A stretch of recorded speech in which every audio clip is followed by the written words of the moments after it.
Before you learned how to speak, the world already decided who you were supposed to be. A name was placed on you. A flag was attached to you. A language entered your mouth. A version of truth was handed to your mind before your mind could even question it. And from that moment forward, most people spend their entire lives defending ideas they never personally discovered, only inherited, repeated, absorbed. Human beings arrive here pure awareness, then slowly become layered in labels, fears, traditions, expectations, comparisons, and invisible programming until they mistake conditioning for identity. The frightening part is how few people ever notice it happening. They call borrowed opinions personality. They call inherited fear common sense. They call social obedience normal life. And the system rewards it. Repeat what you were told. Stay predictable. Consume the same dreams. Fear the same enemies. Chase the same validation. Then wonder why emptiness follows so many people into adulthood.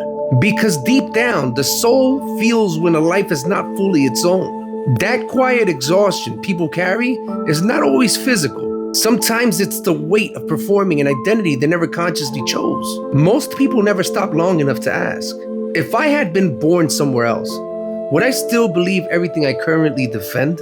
That realization alone can fracture the illusion of certainty. Entire populations have fought wars over ideas introduced to them before they even understood language.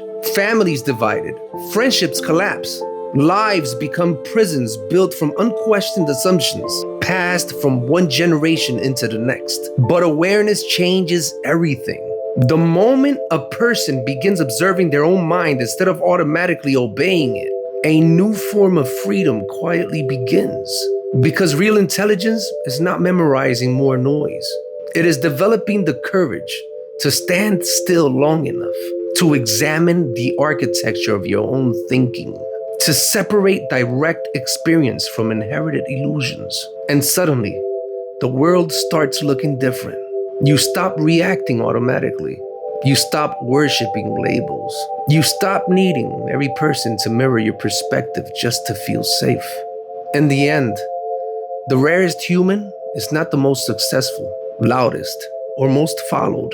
It is the person who looked directly into the conditioning of the world and had the courage to ask, what remains of me when everything I was taught finally goes silent?